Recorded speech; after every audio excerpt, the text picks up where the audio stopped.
When a soldier chooses a life in the armed forces, they decide to put the nation first at all times. However, holding true to this promise at 18,000 feet above the sea level on the world's highest battlefield is no easy task. The Kargil war is etched in the minds of every Indian for time immemorial.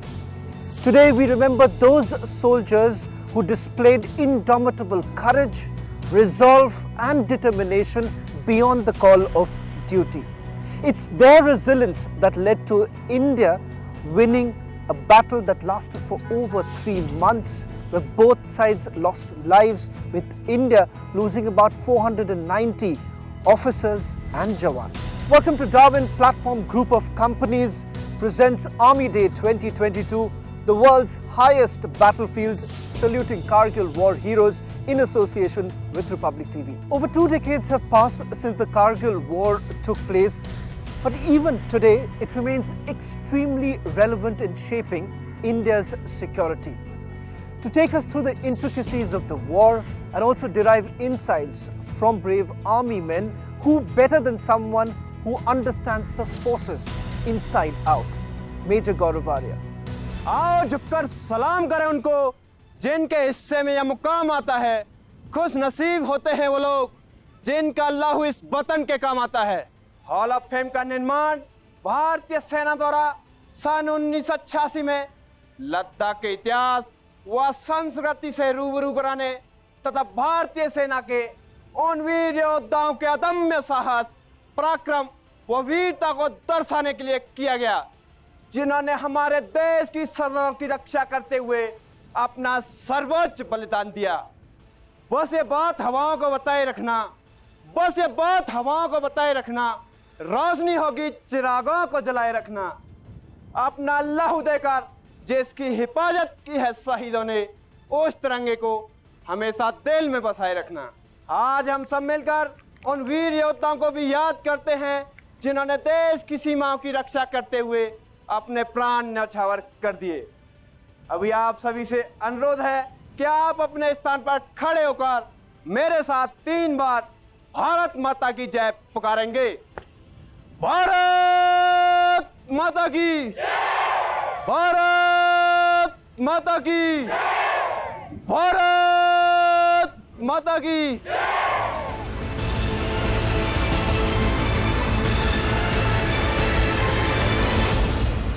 दोस्तों, इस वक्त मैं लेह में हूं। 14 core का headquarter Leh. Fire and fury बोलते हैं इस कोर को, 14 कोर फायर एंड फ्यूरी। ये हॉल ऑफ फेम है। हॉल ऑफ फेम क्या है? कोई तो ऐसी जगह होगी जहां पे सेना अपनी यादें बटोर के रखती है।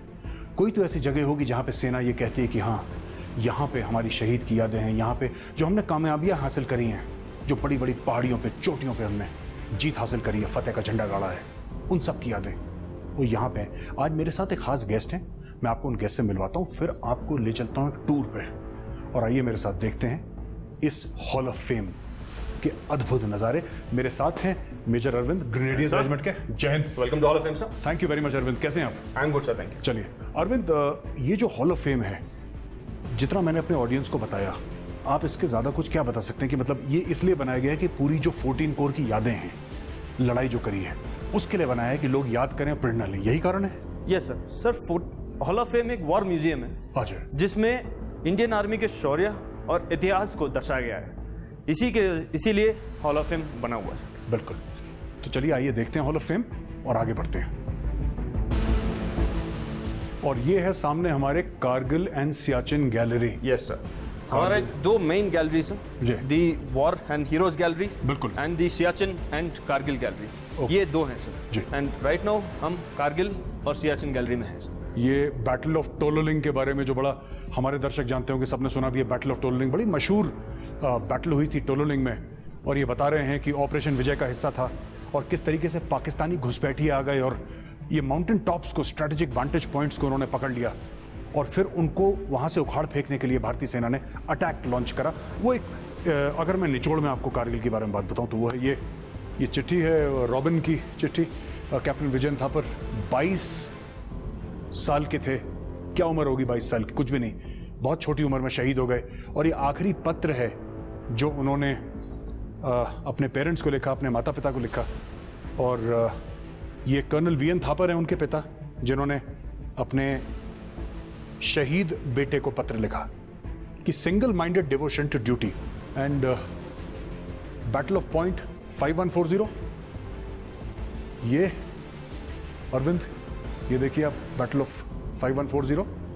और ये कैप्टन विक्रम बत्रा की फोटोग्राफ है। Heavy machine gun, Pakistani army की हैवी मशीन गन इन्होंने कैप्चर करी। यहां से अगर हम आते हैं, ये पूरा एक लेआउट है कारगिल, द्रास, ये पूरा एरिया का। हाँ सर, ये एक टेरेन मॉडल बनाया था हमने जो कारगिल वॉर, जो ऑफ विजय जिसको कहते हैं, उसके एरिया ऑफ ऑपरेशंस को दर्शाने के लिए, अच्छा। ताकि जो विजिटर्स यहाँ आते हैं उनको आसानी से समझ में आए। एंड जहाँ जहाँ दुश्मन बैठा हुआ था, they were able to overlook the national highway directly. और ये कुछ कैप्चर्ड वेपन्स हैं। ये this is that Pakistani army rifle. बिल्कुल sir. Major Sonam Wangchuk, the lion of Ladakh. मैं कल ही इनसे हाथ मिला रहा था और कल ही मेरी इनसे बातचीत हुई। We were having a cup of tea together. Such an honour to meet a great soldier like Colonel Wangchuk, and absolutely down to earth. Captain kangaroos की वो कहानी है जब कारगिल में ये ब्लैक रॉक एक फीचर था। ब्लैक रॉक को जब ये असॉल्ट कर रहे थे तो इनके पैर स्लिप हो रहे थे। इन्होंने -15 डिग्रीज में अपने जूते उतार दिए और नंगे पैर रॉकेट लॉन्चर लेके स्टीप क्लाइम 90 डिग्रीज इन्होंने असॉल्ट करा। Posthumous, and he was a school teacher. आपको पता है बात? He was a school teacher. Major Padmapani Acharya, Mahavir Chakra. Archie sir मेरे सीनियर थे एकेडमी में, फौज लड़ी। बहुत अच्छा लगा अरविंद आपके बात करके आपसे। एंड दोस्तों, ये मेजर अरविंद हैं एंड इनकी यूनिट ने लड़ाई में परमवीर चक्र जीता है। मेरे लिए बहुत सम्मान की बात है, मैं इनसे बात कर रहा हूं।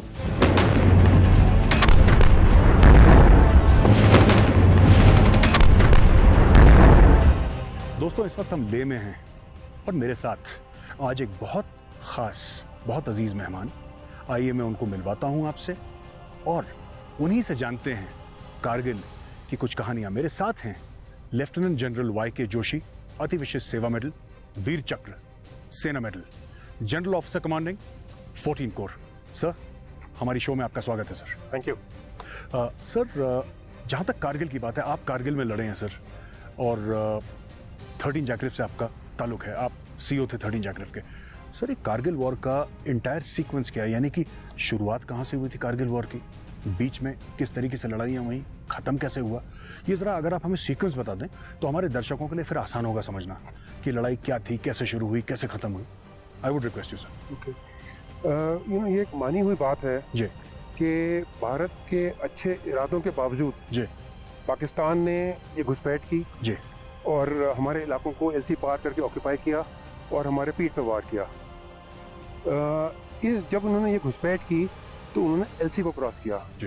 और मैं आपको ये बताना चाहता हूँ कि LC एक्चुअली इज इनवायबल जी क्योंकि हमने शिमला एग्रीमेंट साइन किया है जी। उसमें सारे LC के जो लैंडमार्क्स जी। हैं वो हमने साइन किए हैं दोनों तरफ के आर्मीज ने। जी, पाकिस्तान और इंडियन आर्मी दोनों ने। पाकिस्तान और इंडियन आर्मी दोनों ने साइन किया जी। है। तो LC वाज एक्चुअली इनवायबल जी और इस इलाके में because of the difficulties of terrain जी दोनों तरफ जो थे हमारे विंटर वेकेटेड पोस्ट थे। जी पाकिस्तान आर्मी भी, इंडियन आर्मी भी जी। विंटर्स में जो मुश्किल पोस्ट थी जी जहाँ पे कि बहुत ज्यादा बर्फ गिरती है जी और वहाँ पे रहना मुश्किल हो जाता है, जी। हम लोग विंटर में इसको वेकेट कर देते थे। जी। जो इतने सालों से क्रम चलता आ रहा था सर, उस क्रम को तोड़ के, धोखा देके हमारे पीठ पीछे उस पोस्ट को ऑक्यूपाई करा पाकिस्तान ने, जिसकी वजह से कारगिल की जंग शुरू हुई। Absolutely. फिर आगे की कहानी क्या है सर कारगिल की? जैसे ही हमको ये, जैसे मैंने पहले आपको बताया कि पता चला कि पाकिस्तान ने जो अपने रेगुलर्स को भेज के जी मशको वैली, द्रास, कारगिल, बटालिक और तुर्क के इलाके में जी। इन डोमिनेटिंग हाइट्स को ऑक्यूपाई किया जी और हमें इसका पूरा ज्ञात हुआ। जी तो हमने फिर इंडियन आर्मी ने मोबिलाइज किया, एडिशनल फोर्सेज यहाँ पे इंडक्ट किए गए, डिटेल प्लान बनाए गए। हमने कोई जल्दी नहीं जी। की, पूरे डिटेल प्लान बनाए गए, फायर पावर बिल्डअप किया गया, आर्टिलरी को बिल्डअप किया गया जी। और फिर एक एक पीक को एक एक करके हमने क्लियर किया और दुश्मन को अपने इलाके से खदेड़ दिया। They stood the test of time, intellect and temperatures. Even the -10-degree temperatures did not deter our soldiers. They held fort, and emerged victorious. It's time for a short break. In Darwin, Platform Group of Companies presents Army Day 2022, the world's highest battlefield, saluting Kargil war heroes in association with Republic TV. On the other side, we'll get you many more insights and stories of courage.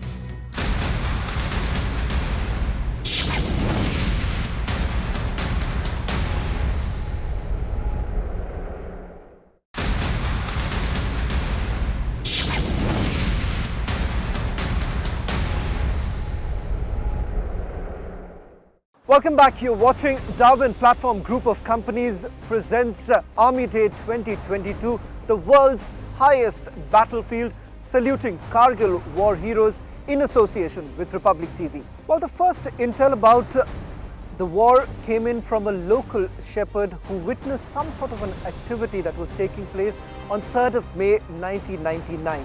It later turned out that this activity was on behalf of Pakistani-aided terrorists, and not just them, but also the Pakistani army. Alert, aware and prompt. These words aptly describe not only the shepherd but also the Indian army that immediately got into action and carried out tactful acts. Sir, जब पाक फौज ने घुसपैठ करी और वो Heights पकड़ के बैठ गया तो कितनी मजबूती से बैठा था, कितने वेल इंट्रेंच था पाक फौज वहाँ पे, और हमारे सेटबैक्स किस प्रकार से हुए सर? जो हमारे सेटबैक्स थे, हमारे लॉसेस थे, उसके बारे में जरा कुछ बताइए। कि पाकिस्तान ने जब घुसपैठ की जी तो पूरी तैयारी करके आया था जी, ऑटोमेटिक्स के लिहाज से, आर्टिलरी सपोर्ट के लिहाज से और लॉजिस्टिक्स के लिहाज से। और वैसे भी माउंटेन वॉरफेयर में the mountains is well known that they favour the defender जी, क्योंकि जो भी ऊपर बैठा हुआ है और डिफेंसेस लिए हुए हैं जी, तो वो जो हमलावर ट्रूप्स हैं बिल्कुल उसके ऊपर हावी होता है, बिल्कुल हावी होता है, क्योंकि माउंटेन्स में अप्रोचेस आर वेरी लिमिटेड जी। कुछ एक्सपर्ट्स हैं जिसके ऊपर हम हमला कर सकते हैं, वो उसको भी पता है, हमको भी पता है। और उन लिमिटेड अप्रोचेस के ऊपर उसने ऑटोमेटिक्स लगाए हुए थे अपने जी। पहाड़ियाँ इतनी मुश्किल थी जी कि अगर दुश्मन वहाँ पर मौजूद नहीं भी है जी तो भी उनके ऊपर नॉर्मल चढ़ना ये बहुत मुश्किल था जी। तो ग्रेडियंट वाज सो स्टीप। और रात के वक्त Correct. ज्यादातर रात के वक्त temperature very low, with all the challenges, but then ऊपर से पत्थर बरसा रहा है दुश्मन, ऑटोमेटिक फायर चल रही है सर, Correct. आर्टिलरी फायर चल रहा है, Correct. फिर भी अटैक इज ऑन सर।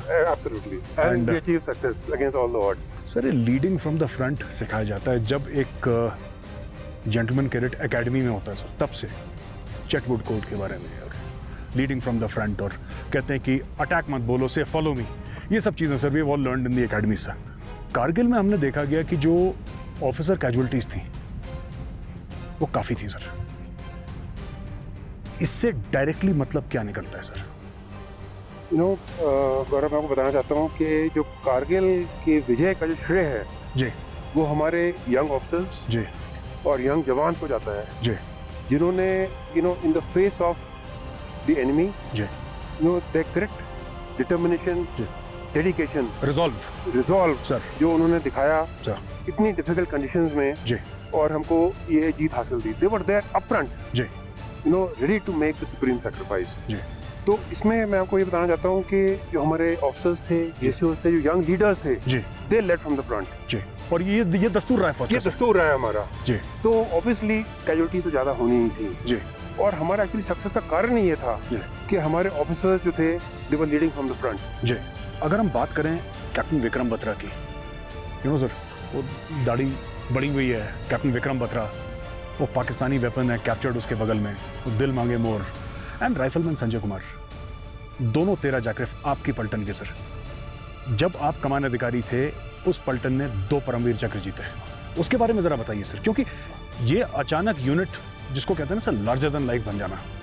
मैंने आपको जैसे एग्जांपल दिया sir, I was giving an example, हो जाता है किसी यूनिट्स के साथ sir, 13 Kumaon Rezang La sir, now it become larger than life, और यहाँ पे तो 2 परमवीर चक्र हैं सर। सो इसके बारे में ज़रा बताइए, how does this whole thing happen sir? Okay, जैसे मैंने आपको बताया कि कारगिल की विजय का श्रेय जो है जी वो हमारे यंग ऑफिसर्स और जवानों को जाता है। जी like I said, they were upfront ready to make the supreme sacrifice. Sir तो ऐसे ही 2 यंग नौजवान जी जो 13 जैक राइफल्स में थे, जी वो थे कैप्टन विक्रम बत्रा जी और राइफलमैन संजय कुमार। जी ये दोनों ही यंग, बिल्कुल लेस देन 3 ईयर सर्विस, जी पर उनका जो जोश था, जो जुनून था, जी वो काबिल तारीफ था। जी। ना इसके ऊपर जब हमको टास्क मिला 475 कैप्चर करने के लिए, तो 4 जुलाई को हमने इसके ऊपर हमला किया। रात का फ़ायदा उठाते हुए हमने अपनी चढ़ाई शुरू की विद आर्टी सपोर्ट। लेकिन जैसे मैंने आपको बताया, टेरेन इतनी मुश्किल होने की वजह से, जैसे कि हमारी पढ़ाई में हमको सिखाया जाता है कि फर्स्ट लाइट से पहले हमने कब्जा करना है जी, वो इसमें नहीं हो पाया। तो जैसे ही डे लाइट हुई, जी, सूरज की किरणें आई, तो हम तकरीबन 475 टॉप से 500 मीटर नीचे थे। और जैसे ही लाइट आई, फर्स्ट लाइट हुई, तो दुश्मन के जो ऑटोमेटिक्स थे उन्होंने हमारे ट्रुप्स के ऊपर, जो कि 500 मीटर तक पहुंच गए थे, जी, इफेक्टिव फायर डालना शुरू कर दिया जी, और हमारी कैजुअल्टीज होनी शुरू हो गई। जी, तो इस समय पर हम थोड़ी डिफिकल्ट सिचुएशन में थे। जी, तो यहाँ पर राइफलमैन संजय कुमार, जी, जो असॉल्टिंग कंपनी थी, उसका लीडिंग स्काउट था, जी, उसने इनिशिएटिव लिया, बहादुरी दिखाई और अपनी छोटी सी टोली लेकर क्रॉल करता हुआ जो इलाका फ्लैट टॉप था 475 के ऊपर, जी, जो हमारा उस कंपनी का ऑब्जेक्टिव था, जी, उसके ऊपर उसने असॉल्ट किया। क्रॉल करते हुए नजदीक पहुंचा, जी, ऑटोमेटिक फायर आ रहा है, जी, दिन का समय है, जी, उसके बहादुरी को समझिए। जी, और very difficult terrain, steep slopes जी, पर वो पहुंचा और उसने अपने हाथों से जी, जो ऑटोमेटिक फायर कर रही थी, नीचे से जाकर उसको बाहर खींचा, बाहर खींच दिया सर, बाहर खींच दिया। जी, और जो संगर था उसके ऊपर अपनी टोली के साथ असॉल्ट किया। जी, इस दौरान he was badly injured. He was ji, badly shot up, over 5-6 bullets, ji, on his left side, elbow and his leg, ji, badly injured, जी, और उसने हार नहीं मानी। जी, पलटन के लिए, अपनी कंपनी के लिए, अपनी प्लेटून के लिए, जी, that is the kind of regimentation that we have. जी। और उसने असॉल्ट किया और इस संगर को कैप्चर कर लिया। सर अब हम आते हैं कैप्टन विक्रम बत्रा पे। Sir Vikram Batra, this name, ये एक नाम जो है ये हाउस होल्ड नेम बन गया सर, कैप्टन विक्रम बत्रा का। उनके बारे में जरा कुछ बताइए। Captain Vikram Batra, less than 3 years service, जी, young, bubbling with energy, sir, and lot of initiative. जी, हमेशा मतलब कोई उसको काम दो तो he is ready, yes sir, right sir, मतलब हमको सिर्फ यही सुनाई देता था। जी, तो इस प्रकार के तो वो इंसान थे। जी, विक्रम बत्रा टट्टी कंपनी के कमांडर थे। जी, और संजीव जम्वाल, जी, again less than 3 years service, जी, was the Bravo company commander. जी, तो जब हमने अटैक प्लान पूरा बना लिया, तब मैंने दोनों से बात की जी, कि जब आप कैप्चर कर लोगे, आपकी कंपनियां अपने अपने ऑब्जेक्टिव को कैप्चर कर लेंगी, जी, तो आपने मुझे सक्सेस सिग्नल देना है, वो क्या होगा। जी, तो पहले मैंने जम्वाल से पूछा जी, कि आपका क्या सक्सेस सिग्नल होगा, जी, जो कि मुझे संकेत देगा कि आपने अपना ऑब्जेक्टिव कैप्चर कर लिया कैप्चर है। कर लिया।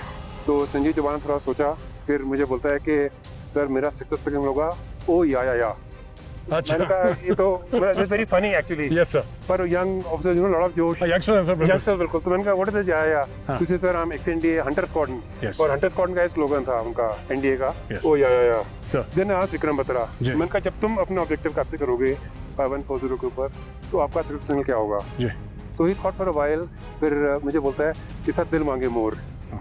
So this was even funnier actually, than Yes. oh yeah. जी, So I asked him, what is this Dil Mange More? He जी, says, sir, I will be capturing the objective, then I'm looking for some more bunkers to capture, जी, so that I have the entire feature with us. यस, And actually, जब हमने 20 जून को, जी, जब हमने 5140 के ऊपर कब्जा किया, जी, तो दोनों ने सुबह 3-3:30 बजे जमवाल ने और तकरीबन 4:30 बजे विक्रम बत्रा ने जी, मुझे रेडियो सेट के ऊपर ये सक्सेस सिग्नल दिया, ओ या, and ये दिल मांगे मोर सर, दिल मांगे मोर, जी, which became the household names actually, household slogans yes sir. that time during the guard. दोस्तों मेरे साथ GOC 14 corps lieutenant general Y K Joshi, इन्होंने पूरी बातें बताई कारगिल के युद्ध के बारे में, और कुछ नाम जो मैं तो कभी नहीं भूल पाऊंगा और शायद देश भी ना भूल पाए। कैप्टन विक्रम बत्रा, राइफलमैन संजय कुमार, और भी कई लोग इनकी यूनिट के 13 जैकरिफ के, जिन्होंने वो बलिदान दिया। मैं अक्सर ये कहता हूं कि the Indian army is not just a powerful army, it's also a moral army. ये मोरालिटी क्या है, ये नैतिकता क्या है, आइए आज मैं आपको मिलवाता हूं एक ऐसे शख्स से जो आपको समझाएंगे अपने किस्सों से कि नैतिकता क्या है। मेरे लिए बहुत सम्मान की बात है, it's a matter of great privilege and honour to introduce you to brigadier MPS Bajwa. Sir, हमारी शो में आपका बहुत स्वागत है सर। Thank you.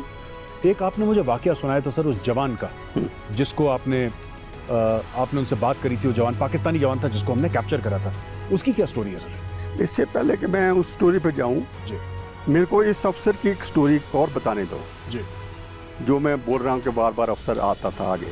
जी, मैंने इसको सिविलियन रिपोर्टर्स को बोल के मैंने सबको, बाकियों को तो उनकी बॉडीज इज्जत के साथ दबा दी। जी, इस ऑफिसर की बॉडी को मैंने बोला कि नीचे लाओ। ये जो ट्रैक सूट वाला था? ये ट्रैक सूट वाला था। अच्छा अच्छा अच्छा। नीचे जब बॉडी लाए तो मैंने उसकी जेब वगैरह सारी उसके निकाले, उनके जितने भी लेटर्स थे जी। उनसे मेरे को पता चला कि इसका नाम कैप्टन करनाल शेर खान है। कैप्टन कर्नल शेर खान? करनाल शेर खान जी। मैंने लड़कों से पूछा कि कैसे, उन्होंने बोला कि सर इस लड़के इसने बड़ी बहादुरी के साथ लड़ाई है। 8 सिख वालों ने बोला सर? 8 सिख वालों ने बोला बड़ी बहादुरी से लड़ा। वो मेरे को भी पता था कि जो मैं बार बार मैं बोल रहा था कि इसको मारो सर, यही लड़का जो। अच्छा ये स्टोरी है सर? हाँ। ओहो। सो ये जो ट्रैक सूट वाला था वो कैप्टन कर्नल शेर खान था? करनाल शेर खान। और उसकी तारीफ खुद 8 सिख वाले कर रहे हैं कि बड़ी बहादुरी से पाकिस्तानी अफसर लड़ा। बिल्कुल जी।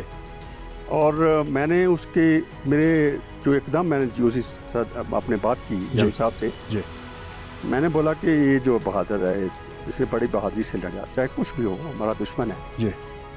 मैं एक चिट इसके जेब में डालने लगा हूँ जी। इसकी साइटेशन लिख के। क्या बात है सर। और वो साइटेशन मैंने सिर्फ ये लिखी कि captain Karnal Sher Khan of 12 NLI जी हैज़ फॉट वेरी ब्रेवली जी and he must be given his due recognition. मेरे को बहुत खुशी हुई जब मेरे को पता चला कि उसको निशान हैदर जी जो पाकिस्तान का सबसे बड़ा अवार्ड है वो दिया गया, और उसके फादर ने जी आर्मी को थैंक्स किया। जी। ये फ़र्क है हमारे और Pakistan. Thank you so very much sir. Thank you very much. दोस्तों, ब्रिगेडियर बाजवा साहब हमारे साथ थे, हमने इनसे बात करी। सॉलिड है कि हमारी असली ताकत मोरालिटी है। हथियार बिल्कुल हर एक फौज को हथियार चाहिए, ट्रेनिंग, ये सब चीज़, इंफ्रास्ट्रक्चर ये चाहिए, लेकिन जो ताकत मोरालिटी देती है, आप देखिए खून बह रहा है, जो घायल हैं उनकी चीखें हवा में, खुद के फौजी घायल हो गए, खुद के फौजी शहीद हो गए, बारूद फट रहा है, गोलियां चल रही हैं, उसके बीच में एक भारतीय सेना का अफसर खड़ा होता है, कहता है कि नहीं, ये जो पाकिस्तानी है, पाकिस्तानी अफसर है जिसका नाम है कैप्टन कर्नल शेर खान, ये बिल्कुल अपने नाम पे खरा उतरा है, शेर की तरह लड़ा है। तो क्या हुआ अगर मेरे खिलाफ खड़ा हुआ है, मेरे जवानों के खिलाफ खड़ा हुआ है, लेकिन इसने अपना फर्ज निभाया, मैं इसका रिकमेंडेशन लिख के दूंगा। और ब्रिगेडियर बाजवा के रिकमेंडेशन पे उनको पाकिस्तान का जो हाईएस्ट ऑनर है गैलेंट्री का, वो मिला। दोस्तों, ये कहानी सिर्फ ब्रिगेडियर MPS बाजवा की नहीं है, ये कहानी है भारतीय सेना की। Our soldiers not only conquered insurmountable heights when they won the Kargil war, but also carved a very special place for themselves in the hearts of every Indian.